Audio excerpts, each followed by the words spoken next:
description absolument extraordinaire de l'embattage des roues à la pierre Ania. Il y a vraiment un passage superbe, mais il est trop long pour qu'on le lise comme ça entre nous, ça prendrait trop de temps. Alors moi je vous le conseille, si vraiment vous avez... C'est sur la fin du livre, hein. Là c'est à page 193, là. Il y a vraiment une scène fabuleuse où on voit les gens qui arrivent avec les roues à embatter, et tout le travail des charrons, des forgerons, là, et c'est vraiment une scène magnifique.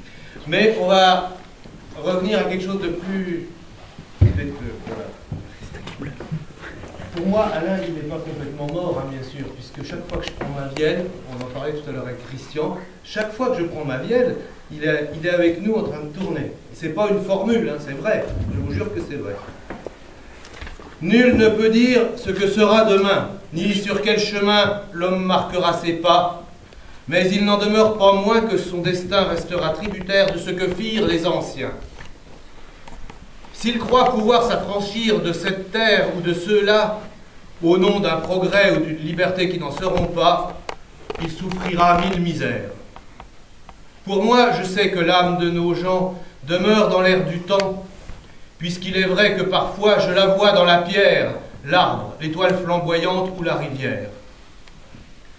J'ai vécu, j'ai pris, j'ai donné, comme je croyais devoir le faire, même s'il m'est arrivé de me tromper, car personne ne connaît l'unique vérité. Cependant, lorsque mes pensées me ramènent en arrière, je vois défiler notre cohorte de gueux en sa beauté, misérables manants, marchant au pas de nos bœufs rouges et vivant dans des chaumières semblables à des bouges. On voulait nous faire croire que Dieu était coupable de notre état et qu'ainsi le cahier de l'histoire était déjà écrit. Mais je pense pour ma part que ce temps de pouilleux est fini, du moins dans nos esprits.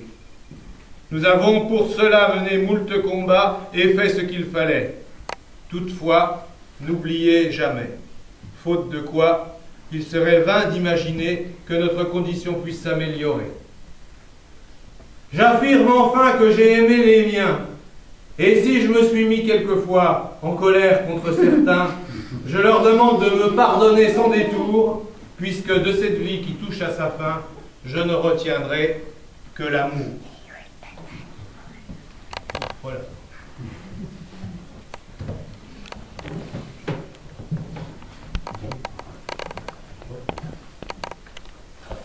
Ah, d'abord ? Oui. Ah. On va changer de registre. Hein. C'est sûr qu'on a tous bien connu Alain, plus ou moins bien. Mais de toute façon, personne n'aura pu le connaître parfaitement bien. Mais il y a des fois, c'est bien, c'est de pouvoir l'imaginer, parce qu'on n'a pas toujours été avec lui. Et là, c'est un texte qui m'a été confié par Eliane. Et à la première lecture de ce texte, moi, j'ai beaucoup ri. Pas forcément par la teneur du texte, mais en imaginant Alain là au milieu. Voilà. C'est comme si j'y avais été, tu vois. Bon, ça commence déjà très bien, ça s'appelle Ni bon vent, ni brave gens. Je suis là, posé comme une bûche, à quelques pas du groupe qui disserte sur des œuvres accrochées aux cimaises de cette galerie où je me suis fourvoyé. La troupe est composée d'un mâle dominant, environné de nanas à l'œil humide et de quelques subalternes qui bêlent d'admiration devant la péroraison de leur patron. Ce dernier évangélise ses ouailles en décortiquant avec maestria le moi profond de l'artiste, les transcendantes aux implicites illuminations sous-jacentes à son travail unique, et, nimbé dans la lumière d'un spot devant lequel il s'est placé, son mystère renforcé par la mouvance des volutes d'une fumée ambiante, agite son whisky, puis, entre deux olives enfournées telles des hosties, explique le doigt pointé le pourquoi, le comment des formes, des couleurs et de leur agencement. Il dit combien il torturait le Créateur, son complexe d'Oedipe et sa mauvaise grippe, sa puissance intérieure par trop exacerbée, quoique un peu refoulée, tandis que le troupeau grogne de satisfaction, heureux et fier de son héros, savant civilisé qui, en quelques mots magiques bien posés, met à nu cet artiste qu'on n'avait jamais vu. J'en suis pantois, car le peintre, c'est moi. Je ne me savais pas tous ces travers et tous ces dons cachés aussi, lorsque certains matins je songerai à me raser, il faudra que, face au miroir, je prenne le temps de bien m'examiner. Écœuré par ma propre ignorance, je plante là cette assemblée, tentant une percée en direction du buffet où une grosse partie des invités agglutinés en paquets brillants et serrés boit et mange mes maigres économies, puisqu'il est écrit par contrat que ces agapes me seront comptées ou décomptées selon le cas. Je suis d'autant plus inquiet pour mon porte-monnaie qu'un marchand, à vrai, beau costume et mâchoire de brochet, vient de m'affirmer en aparté qu'avoir du talent n'était pas suffisant. L'homme, au demeurant aimable, m'a expliqué en souriant qu'il était préférable que ce premier essai ne soit pas transformé, du moins pas trop vite, car des ventes intempestives susceptibles de me donner des idées subversives, voire coupables, seraient du plus mauvais effet. Le marché de l'art se devant de respecter un partage du profit établi par l'usage et lorsque l'on est inconnu, il faut accepter d'œuvrer pour la peau du cul. Le menteur ayant pignon sur rue, se réservant l'essentiel de l'argent gagné et l'artiste gardant comme bénéfice de ses efforts une publicité qui, sans nul doute, le mènera un jour à la postérité.